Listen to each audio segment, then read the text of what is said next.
Hi, I'm Etta Spencer, and today we're going to talk about sustainable energy, which, if you know what's good for you, you better get smart about because I tell you, we're up against it. And I've come to a real authority on the subject. We're going to have a conversation today with Mark Winfield, who's a professor at York University. His bag is sustainable energy. He's the director of a program. Matter of fact, I don't know what this program is. It says you're the coordinator and MESJD joint program. So what's that, Mark? Well, it's one of a number of hats I wear, but I'm coordinator actually of both the Master of Environmental Studies program at the Faculty of Environmental and Urban Change, and also we run a joint program with Osgoode Hall Law School where people can Oh, simultaneously do a master's degree in environmental studies and the JD degree in law at the same time. that's a great idea.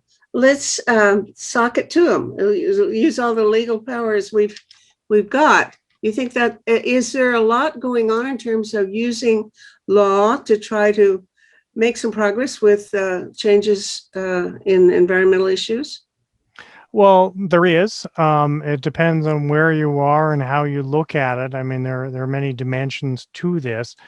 Um, for the most part, I mean, the legal framework provides some foundation, and crucially, from a sustainability perspective, of course, the most significant development recently has been the Supreme Court's decision to uphold the federal carbon pricing system at last March, which really does strengthen the federal government's hand in dealing with provinces who really don't want to take action on climate change. Mm-hmm. So there continues to be a lot of activity there. We're sort of waiting to see the next phases of what the federal government might do, having now established that authority.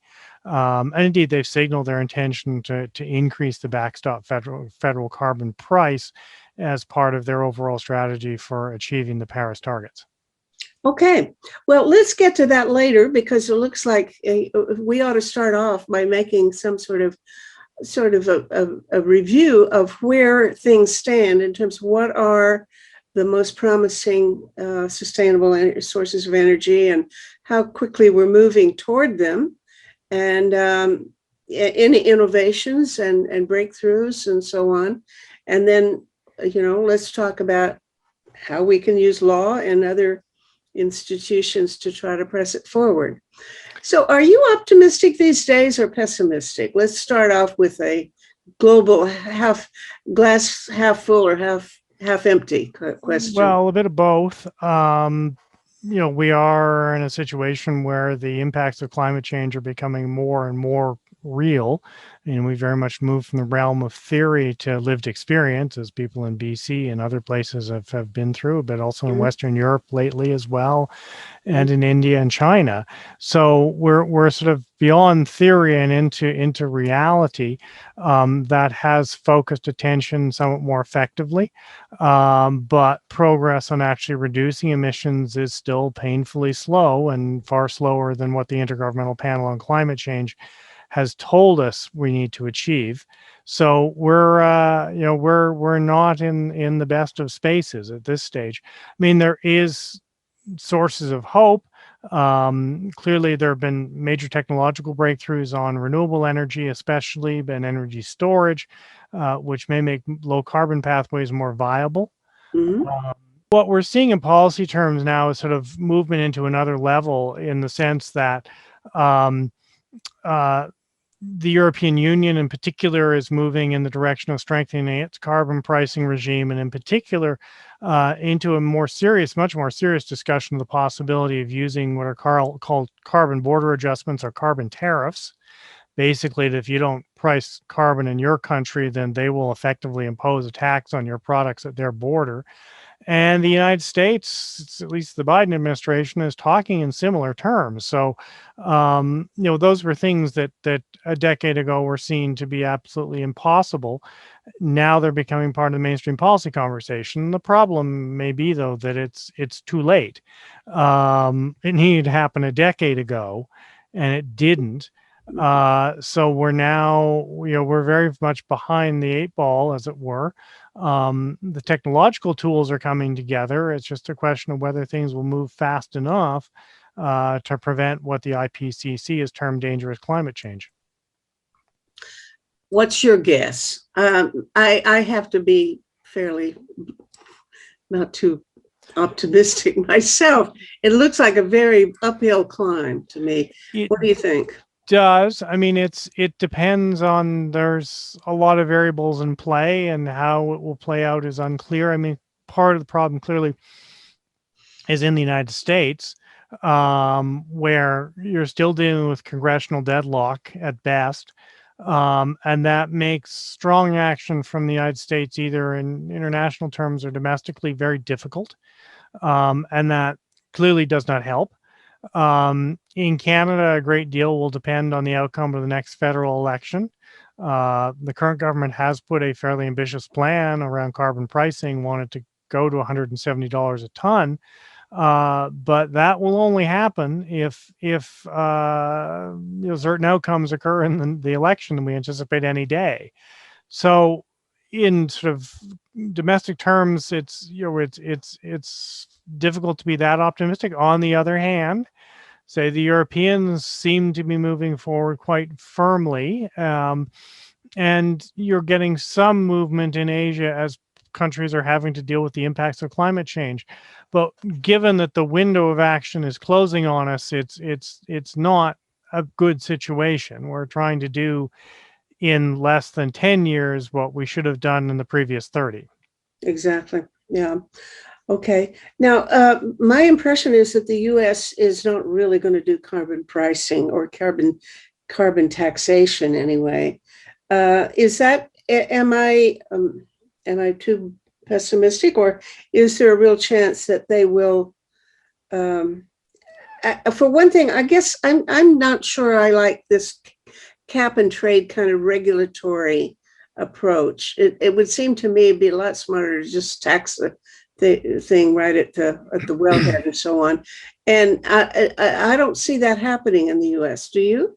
No, not at the federal level. I mean, unless some very interesting things happen in the midterm congressional elections, and the Democrats get control, not only of that, maintain control of the House of Representatives, but also would need more than just a simple majority in the Senate. They need the 60 votes to be able to overcome the filibuster. Mm-hmm. So at the federal level, it seems unlikely we're going to get much movement. They may do regulatory things, as Mr. Obama did. At the state level, the landscape is much more complicated. And there are states that are moving forward with one form or another of carbon pricing in various ways.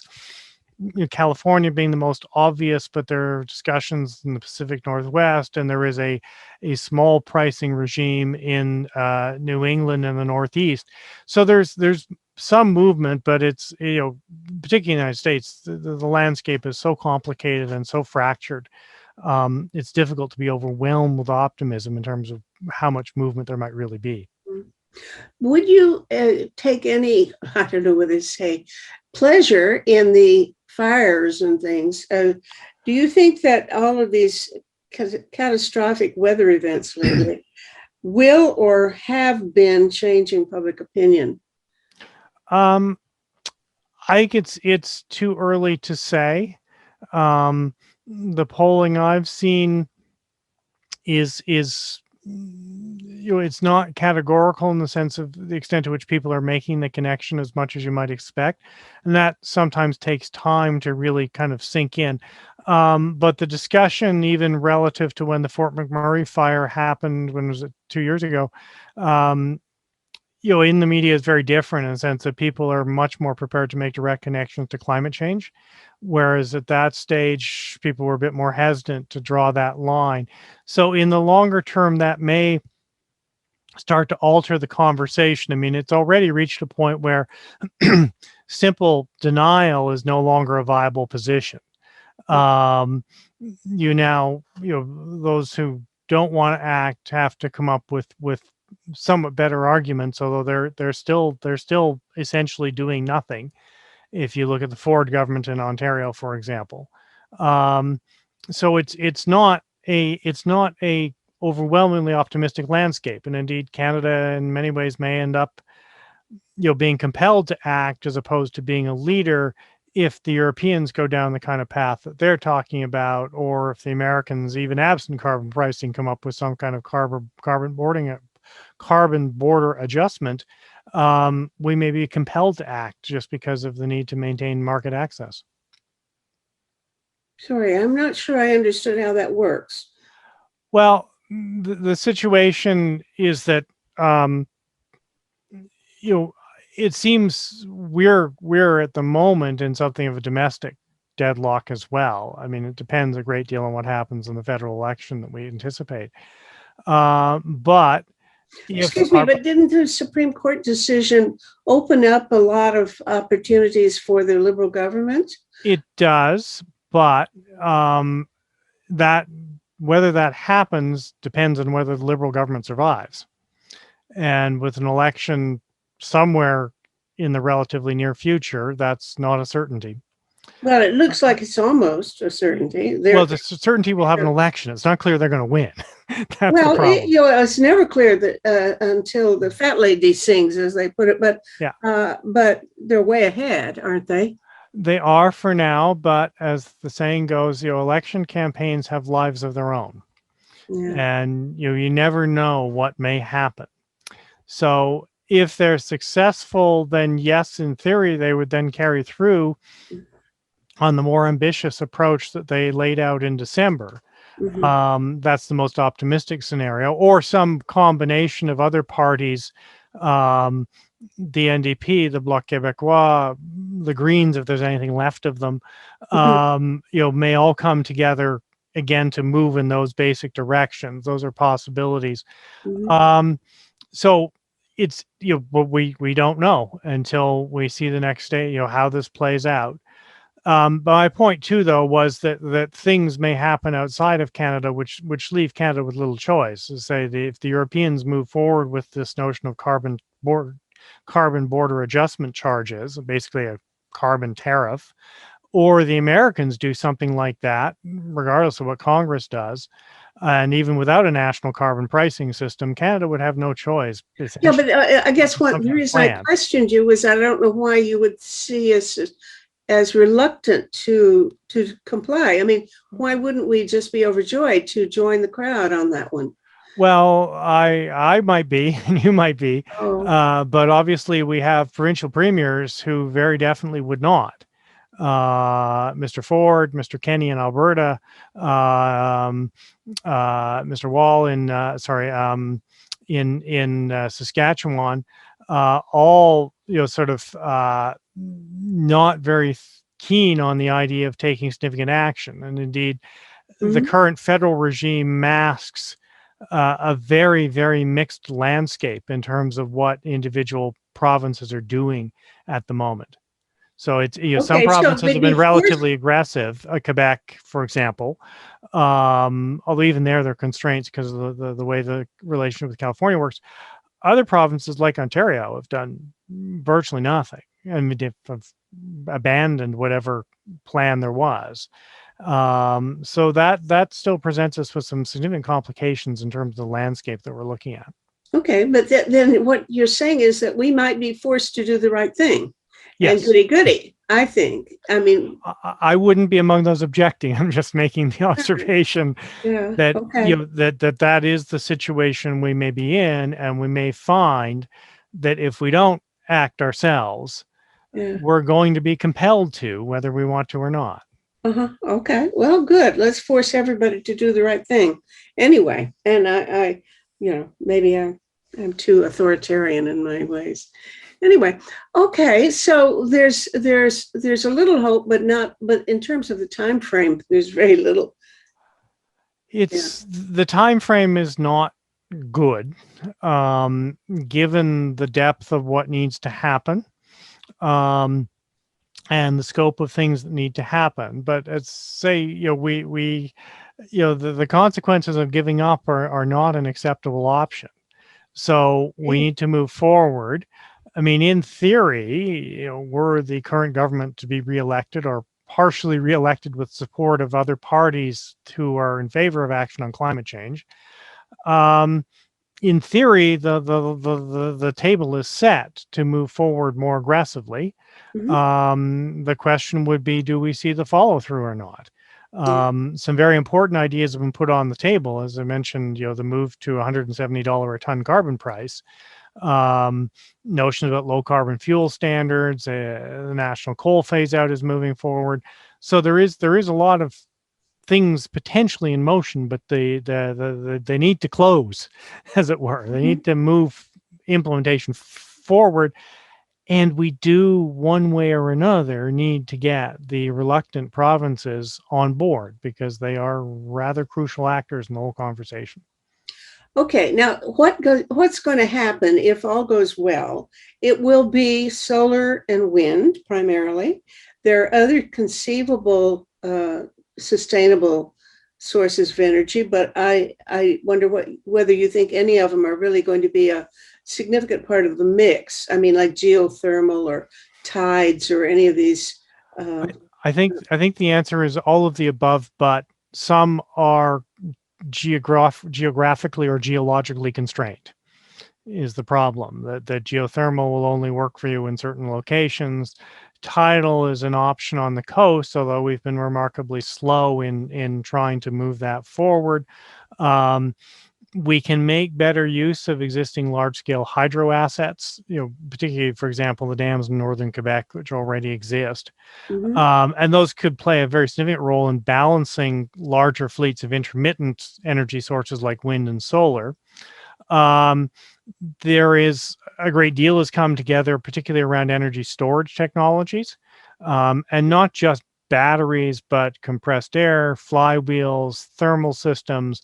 There are a number of very significant developments happening there, which again are very helpful in sort of integrating variable renewable energy resources, wind and solar being the obvious ones, into the system. But there's other things that have to be built into this too.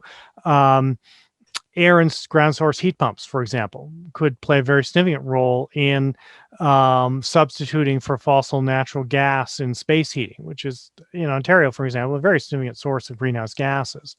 So there's a range of possibilities out there. Our biggest problem in Canada is that we're not doing very much to develop those options. We're very focused on conventional technologies, nuclear in Ontario.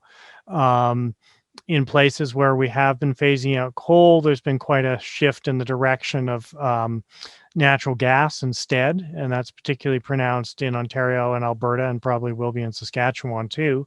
Okay, how bad is So that? there are complications with that. Right. There are a whole bunch of things that you've already mentioned that I already want to jump all over you for, what do you think about nuclear? Do we have to go for nuclear? Or is it just a distraction or a waste of time trying to spend time and money on nuclear when we should just put all our eggs in the the solar and wind basket? That is one line of questioning I'd like to ask. And then things like storage, is the potential there for things like pumped water storage to do the job here, or is it necessary to look for more fancy technologies? Let's start with just those two issues. That'll keep you busy. Yeah. Well, on the nuclear front, the problem has been that the technology, well, there's many problems. One of which is that the technology is simply proven to be uneconomic. We are seeing in Western Europe and in the United States, the so-called nuclear renaissance essentially being abandoned by utilities because it's simply not cost effective. Now, would you say that's going to be the case with these small modular reactors or not?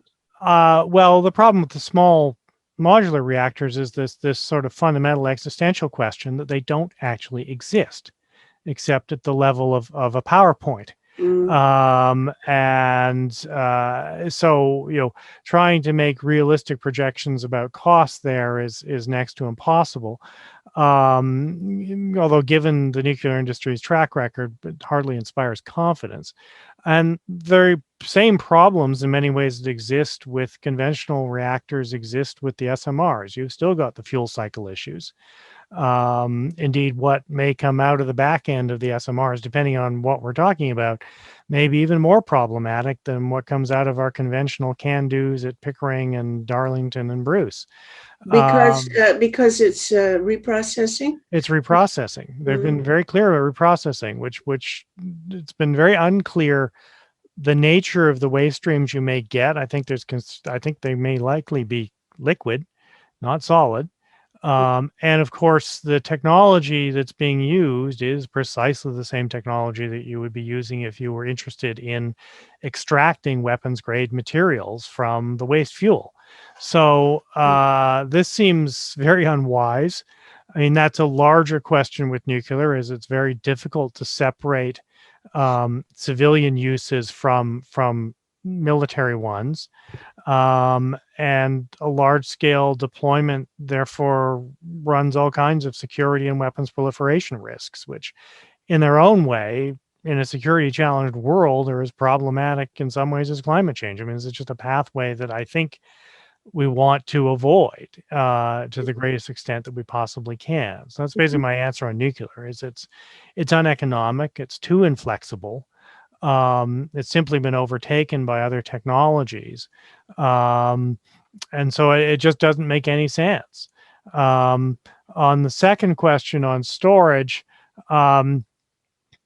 storage is a wide range of technologies, all of which have been undergoing varying degrees of maturation in the past decade. Pumped hydro is a possibility, but it's geographically limited. You need places you can do that. We have some in Ontario, but less than you might think. There are other places which do this more. The battery technologies have undergone an enormous evolution, and we will not be short of batteries in the marketplace, given that we have millions of EVs coming into the market, whose batteries will reach end of life for purposes of driving your Tesla, but are still perfectly good for grid applications. Mhm. We've only begun to wrap our head around the implications of that. How would that work? You mean you don't want to use it for your car because it's not good enough for driving around, but you take it out and use it to You use it supplement as as a backup storage for your yeah, household? could be for Really? your household. It could be if you run a wind farm or a solar farm. This is where you store your electricity when it's not needed by the grid, and how you manage the intermittency problem. Hmm. These are very high capacity batteries. They begin to So, lose a bit of their edge yeah. after 7 to 10 years in your Tesla, but they're potentially still quite functional for these kinds of grid applications. So that could turn into an asset. I mean, there's also a great deal of discussion now going on about the notion of even using parked electric vehicles that are in service as Well, storage assets. that's what I heard of first. I've Yeah, heard of people saying, well, your car at night can be storing up the the excess energy being generated by whatever, hydro or whatever, and you store it up and then you go drive. But it's your car at night that's going to do the job for you. But I hadn't heard anybody say, yeah, and when you're through with that, take the battery out and keep using it anyway. yeah. That I hadn't heard. That sounds new to me. Well, we're going to have millions of them.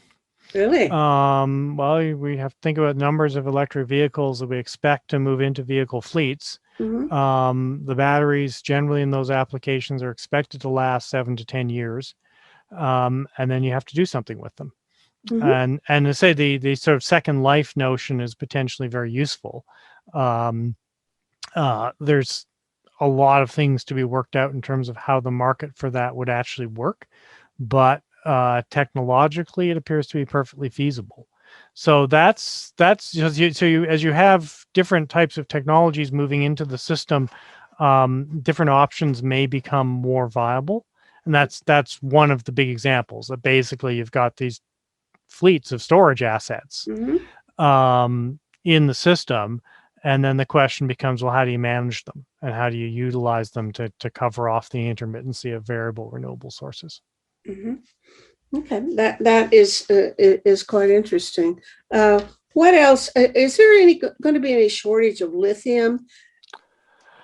Well, this is a complicated one that is only beginning to be thought through. Um, uh, Lithium mining itself is not necessarily pretty. It's a, as with all forms of metal mining, it's very disruptive in and of itself. Um, you can extract lithium from a number of different sources. Some people claim they can do it from brine. Um, the other potential source again is that as we do have these sort of fleets of batteries that are reaching end of life, they end a vehicle application, they move into a grid application, but then from there, they're going, they do, there's a point at which they're done. And the question then becomes, well, can you recycle them and can you recover the lithium? Because that could itself be a very significant source of lithium and other metals that are needed for the construction of new batteries. Oh, the lithium itself doesn't go bad. It's No, it's other everything else. yeah, I mean it's an element. It doesn't decay per se. It's other components that actually give up. Mm. And even then you can in theory recover the various materials, which is some of those processes are not necessarily pretty in themselves, but it does provide an obvious source for the materials. I mean, there's new problems emerging there about how well some of the recycling technologies recover lithium it's specifically. And there's also questions about battery design, because the ideal then is you design them for disassembly. So when they're done, it's not that hard to take the pieces that you want back out. Unfortunately, the battery design and manufacturing is going in the opposite direction and is making it harder and harder to take them apart and recover stuff short of Mm. shredding the whole thing and throwing it in a smelter. Are there other storage innovations in the pipeline that we don't know about yet? The big ones, I wouldn't say we don't know about, but are finding their way forward. I mean, flywheels have made a remarkable recovery as a technology, Really? a very basic piece of physics, although more short term for evening out the output of wind, for example, or solar. Um, quite a bit of activity going on with compressed air of various forms. There's actually an experimental project off the shore in off Toronto underwater using balloons to store compressed Oh, air. The Toronto Hydro has been part of. That's also can be done in you can compress air and put it in salt caverns and things like that as well. There are various thermal technologies, that giant hot water bottles. There's one being built, something called the Well, in as one of the developments down in on the Toronto waterfront, for example. So there are a number of different technologies, some of them old, some of them newer, some of them very significant refinements of technologies that have been around for a long time. Like the flywheels are getting very, very sophisticated flywheels. interesting. I hadn't even thought about a flywheel for that's not part of the everyday conversation, is it? No, but it is in the engineering schools and other places. We've gone back to some basic mechanical engineering and making these things virtually frictionless and running at thousands of RPM. I mean, we're Mhm. talking about quite sophisticated machines. But that's sort of where some of those technologies have been going. And say there's various thermal options, various materials that folks have been playing around with, ceramic, molten salt, hot water, um, all of which can be used as storage medium. Mhm. If Okay. you're just storing heat, all of these things potentially can function that way. Okay. Now, my impression is that a lot of batteries, the real problem is they don't, you got to keep plugging them in. I mean, Well, your cell phone, you have to do it all the time or you're in trouble. yeah, Um, you need electricity supply. I mean, at the end of the day, you need an energy source. Um, well, the cars too. How far can you go? Is there any hope that you're going to be able to go 1,000 miles with a battery charge. We're not there, but the technologies are improving all the time. And the other huge factor is the charging infrastructure is becoming more and more available. So you're able to find a fast charging station more readily than you would have in the past, which is the big concern in non-urban locations. Mm-hmm. What about using biological products for energy sources? Is it how much future do you see in that? Um, it depends on what it means. I mean, biomaterials and biogases can cover such an enormous range of things. It's, it really depends. It's quite technology specific and quite location specific in terms of whether or not it makes sense. I mean, everything from wood pellets to biogas to other things. Mm-hmm. Okay. Well, to what extent is this a matter of getting public opinion agitated enough to actually make demands or be willing to accept the sacrifices that have to be incurred in order to move faster toward net zero, let's say? Well, this is the question that we're sort of wondering about. And of course, the COVID thing has been an enormous distraction, which sort of drew people's attention away from these things. The wildfires in Western North America may draw attention back as people sort of see the manifestations of these problems more directly. But it's going to be very interesting to see in the next federal election where all of this lands and how determinative an issue it might be. The sense is it might be quite significant, but it's, which in theory would give a new federal government a mandate to act. But again, separating concern for climate change from concern for everything else is not an easy task when it comes to trying to do public opinion polling and then translating that into mandates. Mm-hmm. Okay. Well, I really would love to think that this is really what's needed, but also there's going to be a need for a lot of investment, isn't there? I understand that Mark Carney is in charge of trying to do some fundraising, so to speak, to present at the Glasgow COP meeting. And I don't know exactly what that involves. Where is he going to go with his cap in his hand to ask for funds? And what kinds of investments and funds are really necessary? For example, can we turn it? How do you feel about just shutting down any of these new pipelines and say we're just not going to do it? You've got a quicker move along towards sustainable sources of energy, and cutting off all the subsidies to fossil fuels and so on. Those are pretty drastic kinds of measures. Do you think those are realistic? Well, ending subsidies to fossil fuels has been formal policy for some time. We just seem to have a problem doing it. In the larger sort of longer term picture, there do seem to be shifts occurring in investment markets.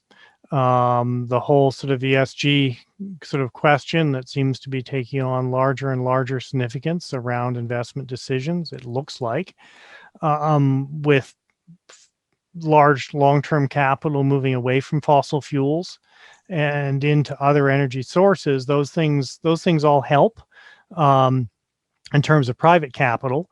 Carbon pricing is very useful in terms of generating revenues for governments as well to invest in low carbon transitions. And I mean, that's where the money for things like electric vehicle charging infrastructure, building retrofits, those sorts of things will need to come from. So the revenue sources are potentially there. And I say it's not just public revenues. We are seeing shifts in capital markets, which are treating fossil fuels and climate change as liabilities, not assets. So there's movement there. Again, whether it's going to happen fast enough to get us where we need to get to is, I think, an open question. What is it that Mark Carney is actually trying to do? Where does he go, and what's he going to do with the money when he gets it? Well, that part I'm not sure about. It's unclear to me. Well, maybe they haven't told anybody yet, but Yeah. it's kind of a new job. But Yeah. it is a financial, mastery that is at stake, I gather, and he would certainly be a prime suspect for somebody who should be doing the job. Yes. No, absolutely. But I've not been following in detail what exactly he's doing at this stage. Well, what about people like Harry? Is his heart in it, and is enough to really push for the kinds of things that need to be done, let's say in the U.S.? John Kerry personally, yeah. I don't have any doubt that his heart's in the right place. The problem in the United States is fundamentally that is the level of political division around which climate change is one of the fracture points. And fundamentally, the Biden administration is constrained significantly in terms of what it can do in domestic policy because it can't change legislation. They can't get legislation through the Congress as it stands. And that problem could get worse, not better. Well, yeah, if but the you know, Democrats I've lose heard control of the House of Representatives in the midterms, it gets worse. That's right, and I've heard that the Republicans, the masses, if you will, of Republicans are more progressive on this issue than their elected politicians. I don't know why they keep electing bad guys when they are themselves moving a little bit. That public opinion is moving a little bit, isn't it? Yes, I mean, again, there are layers of complexity in U.S. politics in terms of why people are voting Republican, which I'm not quite able to venture an opinion on at this stage. I think there are many layers in there, other than of which climate change is one piece. You could say there's lots of rational people among the 70 million people who voted for Donald Trump. Who understand these issues, and yet they still voted for him for some reason. And I don't have a definitive answer to that question.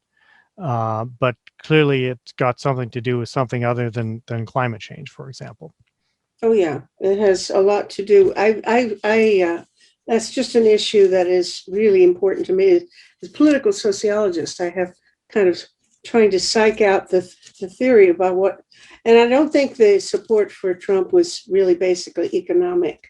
From all of the exit polls that I looked at, it's about status, and it's about white supremacy more than probably almost anything else. It's about having a sense of being top dog and then losing it, being threatened of losing status, that this loss of dignity or position or status in society is terribly highly motivating social phenomenon. But that also means I have no idea what to do about it, because if it's a matter of money, you just divide up your money and give people a little more money, but it isn't money. It's really about dignity and relative prestige and of your particular ethnic group or your religious community or whatever, or your race. And right. Conversations which have been framed very much in zero-sum terms, that one side can only win by the other side losing. And that doesn't help. That polarizes the discourse, and anyway, that's an aside, the energy politics, but it is I think part of the dynamic that's going on there, but they've got themselves into this deeply polarized space, about which then doing anything constructive around the types of issues that we're discussing just becomes collateral damage. When I talk to people about public opinion and votes and so on, generally it quickly turns to, well, the next generation is going to be better. The young people are better.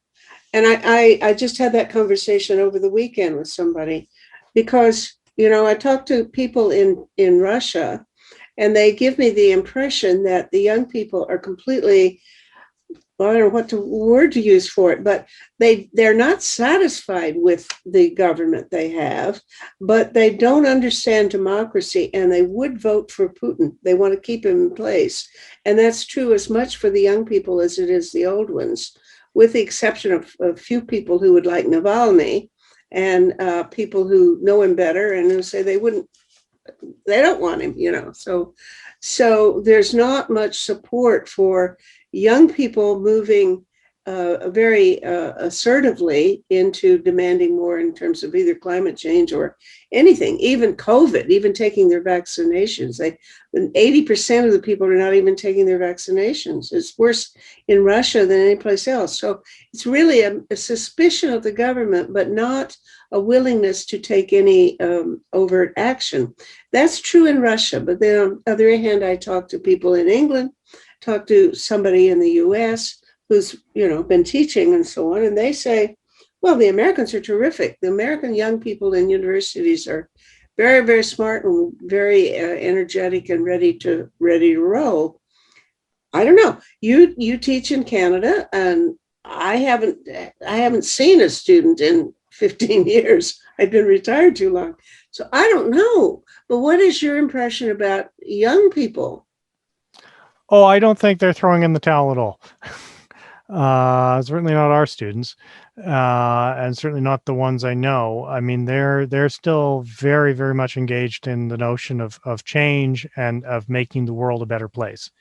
And I don't get well, they come to our program. We see a very self-selected group, but certainly the ones that come to our program are not giving up in any sense. They want to change the world for the better, and they think that can be done. So I draw inspiration from them, not hopelessness. Is my basic answer. There is that I wouldn't be doing this if I didn't think our students were oriented in a more hopeful direction. They're very determined to be making the world a better place, and are come to us because they hope that we can help them learn how to do that. Yeah, well, then, but you're the very place they would go to. You're the most attractive department there for We're very somebody. self-selected. It's a very self-selected group. I would be the first to say that. But let's say you were teaching in the business school. Would your your account be any different, you think? I don't know. I mean, we encounter business students all the time, and they're some of them are very much about change in their own kind of way. So I would, I would be very hesitant. Even those who are in business school are still very forward looking. I mean, they're not giving up. They may be more embedded in the existing system than others, but I don't get any sense of the sort of thing you see in Russia where people are just kind of, have sort of given up. I mean, quite the opposite. I think people are very engaged and are very interested in being agents of change. So I that part I'm less concerned by. Okay, but now initially you said you have something to do with a law program as well. Yeah. What's this law program, joint environmental and law? What are you teaching people over there, and what do you hope they do when they get through with you? Well, they've gone on to do many things. What has got a lot of attention lately has been around issues of reconciliation, and relations with Indigenous peoples, and that's become a very significant area of law in which our students are very, very engaged in different ways, working with Indigenous communities, but also working through the process of thinking through, what does reconciliation mean? What does duty to consult mean? What does recognition of Aboriginal title mean? All of those questions, which are sort of where the rubber hits the road around issues of reconciliation, is very much where they're engaged. Okay, but now you're talking about reconciliation involving environmental issues. I mean, or resource issues, more resource issues. Oh, really? But okay, land use issues too. Give me some cases that you're aware of, because I'm not thinking along those lines. Well, I mean, there are various different pathways. I mean, there are projects, renewable energy projects, which Indigenous communities have been undertaking and sort of working through the approvals processes and things like that.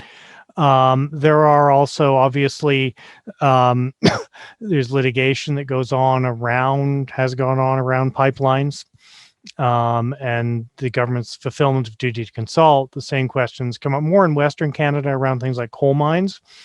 There are a number of cases working their way through the system there about whether the affected Indigenous communities were appropriately consulted. We've seen similar arguments around pipeline projects in Ontario as well, and around mining, particularly the Ring of Fire in Northern Ontario. So there's multiple dimensions to this in terms of what the changed landscape around. I mean, both the political landscape is shifting around the question of reconciliation, but also the legal landscape has changed, particularly around the issues of the duty of the Crown to consult with Indigenous peoples when making decisions that affect their interests.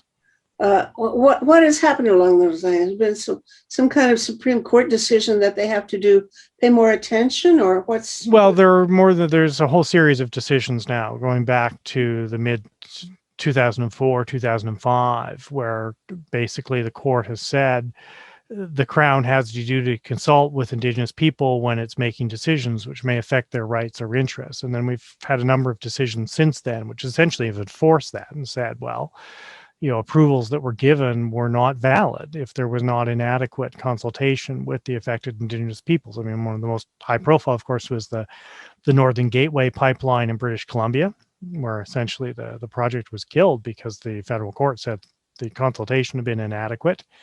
And we have been through a couple of rounds around the Trans Mountain pipeline, which has in the end been approved, but that went through several rounds again on this question of were the affected Indigenous communities sufficiently consulted. And at least on the first round, the court's answer was no.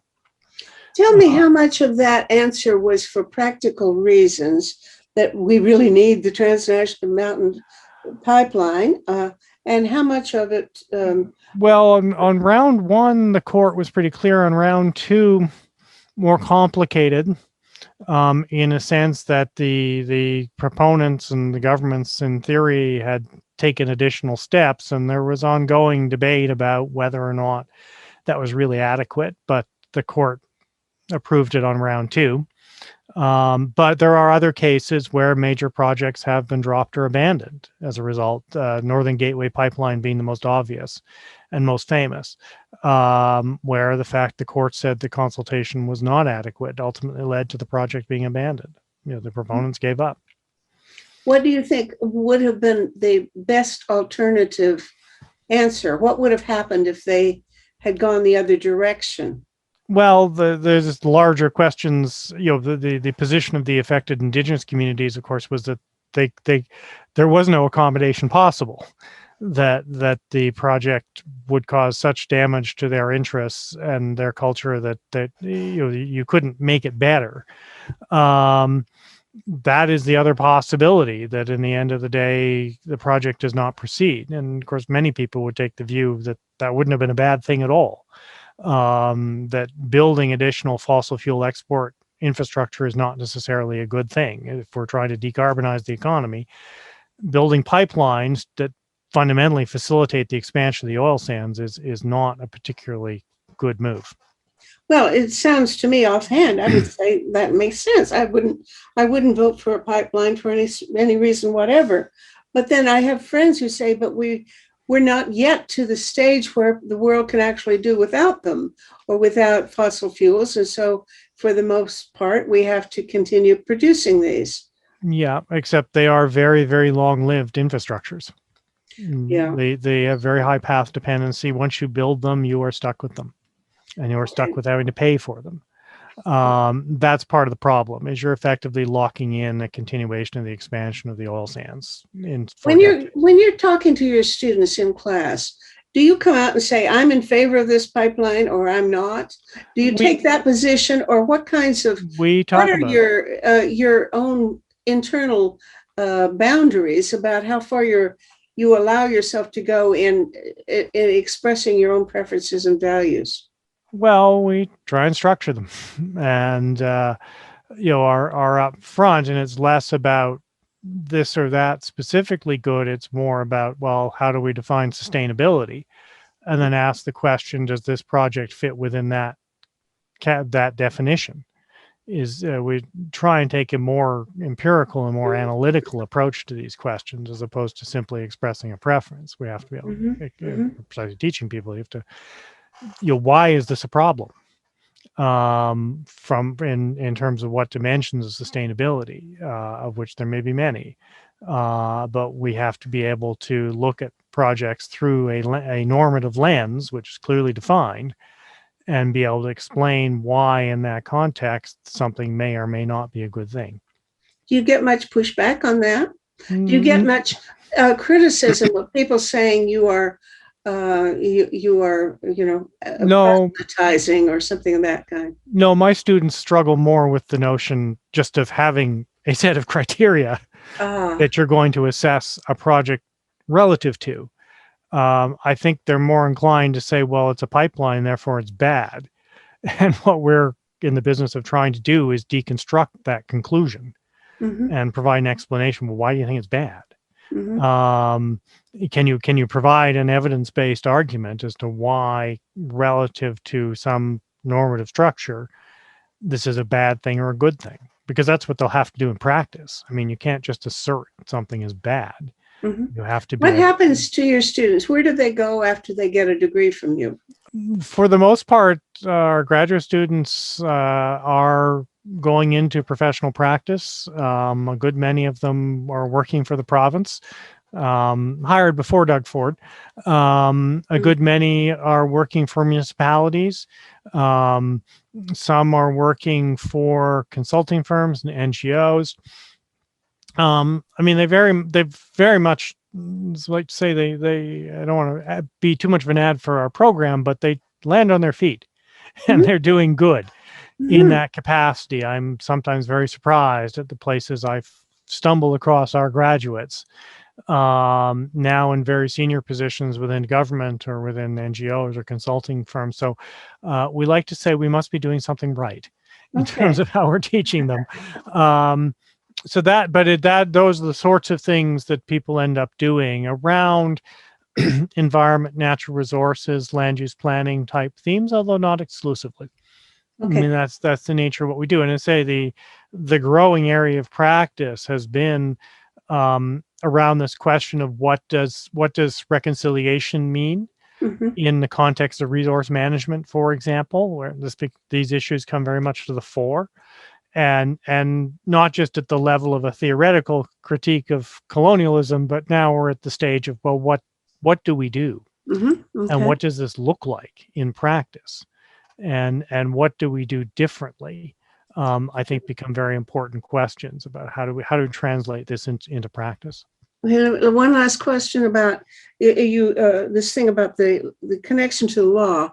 There have been cases, or there are maybe currently cases, in which groups of young people are suing their own government or something, saying that the government is not properly taking care of their future, that they're creating a disaster, which they sure are.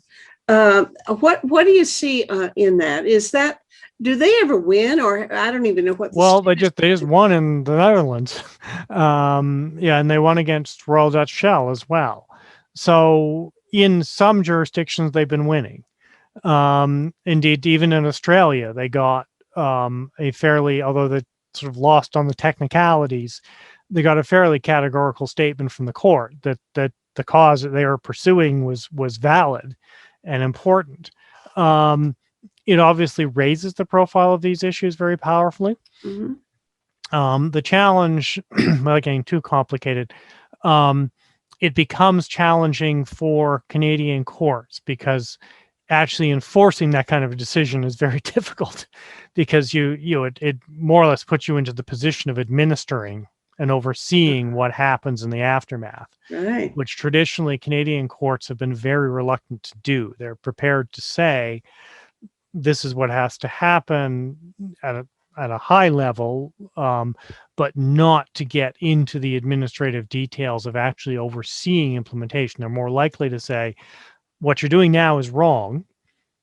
You have to come back with something different, and we'll talk then about whether that's okay. which is quite different from what you see in other places where the courts, again, all courts are a little careful about this, but in the United States, for example, you're more likely to see courts get into the details of administration, of actual implementation of these decisions, which is a place Canadian courts have generally been reluctant to go. Are there any such cases pending in Canada? There are a couple, a number of cases involving young people that it's EcoJustice is the NGO who's actually handling the litigation, where they have tried to raise these sorts of issues under the Charter of Rights and Freedoms. It's a hard road in a Canadian context. The legal system is not necessarily that receptive to that kind of pathway, but they are trying. Okay, well, good for them and good for you. Great. It's really good. I mean, Good it's to very see you. encouraging to hear what you're doing and to see the fire in your belly. So thank you so much, and Very send my good. good greetings to all of your students and all the right-minded people. Very good. All Thank you, Matt. It's very All interesting. right. Thank you Okay. so much, Okay. Mark. Take care. Bye-bye. Bye.